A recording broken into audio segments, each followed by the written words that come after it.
আসসালামু আলাইকুম। তো এখানে দেখতে পাচ্ছেন ৫০% মহার্ঘ ভাতা দাবি নেতাদের ডেকেছেন প্রধান উপদেষ্টা। তো নেতাদের ডাকার পরে তাদের সঙ্গে কি বৈঠক হয়েছে বা কি আলাপ আলোচনা হয়েছে সে সম্পর্কে আজকে আমরা দেখে নেব। তো এখানে দেখতে পাচ্ছেন দৈনিক শিক্ষা.com এই নিউজটি প্রকাশ করেছে তারা তাদের ওয়েবসাইটে। তো কি বলা হয়েছে চলুন আমরা দেখে নিই। তো এখানে দেখতে পাচ্ছেন ৫০% মহার্ঘ ভাতা ও নবম পে স্কেল বাস্তবায়ন সহ ৭ দফা দাবিতে আন্দোলনরত সরকারি চাকরিজীবী নেতাদের ডেকেছেন প্রধান উপদেষ্টা ডক্টর মোহাম্মদ ইউনূস। রোববার ৯ ফেব্রুয়ারি দুপুর ২টায় বাংলাদেশ সরকারি কর্মচারী দাবি আদায় ঐক্য পরিষদের ব্যানারে ১৫ সদস্যের একটি প্রতিনিধি দলের সঙ্গে কথা বলেন তিনি। তো কি বলা হয়েছে চলুন আমরা দেখে নিই। তো পরবর্তী আপনারা আপডেট ভিডিও পেতে অবশ্যই আপনারা আমাদের এই চ্যানেলটি সাবস্ক্রাইব করে আমাদের সঙ্গেই থাকবেন।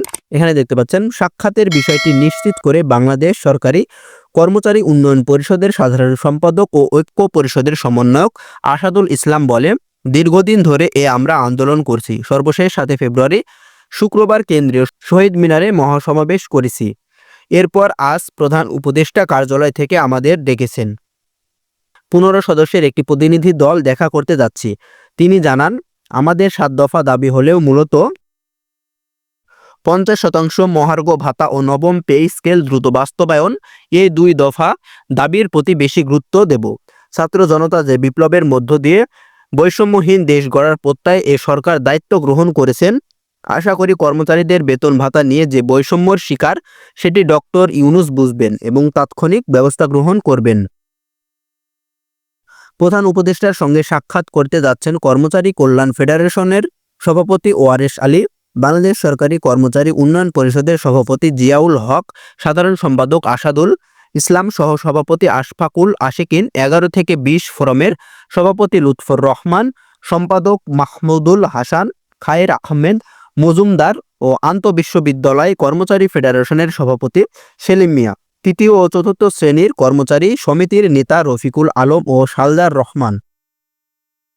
এর আগে গত শুক্রবার ৭ ফেব্রুয়ারি কেন্দ্রীয় শহীদ মিনারে ৭ দফার পক্ষে মহাসমাবেশ সরকারকে ৭ দিন অর্থাৎ আগামী ১৫ ফেব্রুয়ারির মধ্যে সব দাবি দাওয়া মেনে নেওয়ার আহ্বান জানানো হয়।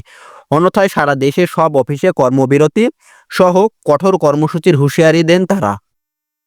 মহাসমাবেশ শেষে প্রধান উপদেষ্টার বাসভবন অভিমুখে পদযাত্রা করলে পুলিশ শাহবাগে পদযাত্রা আটকে দেয় এবং সরকারি কর্মচারীদের উপর জলকামান নিক্ষেপ করে।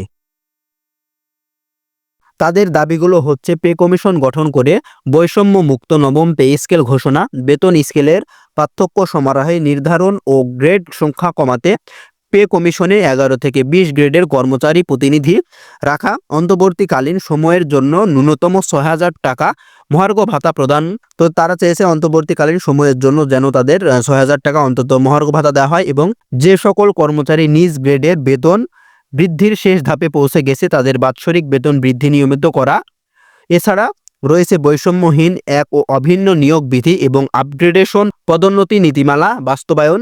আপগ্রেডেশন পদোন্নতি নীতিমালা প্রণয়নের ক্ষেত্রে সকল পাবলিক বিশ্ববিদ্যালয়ের অনুমোদিত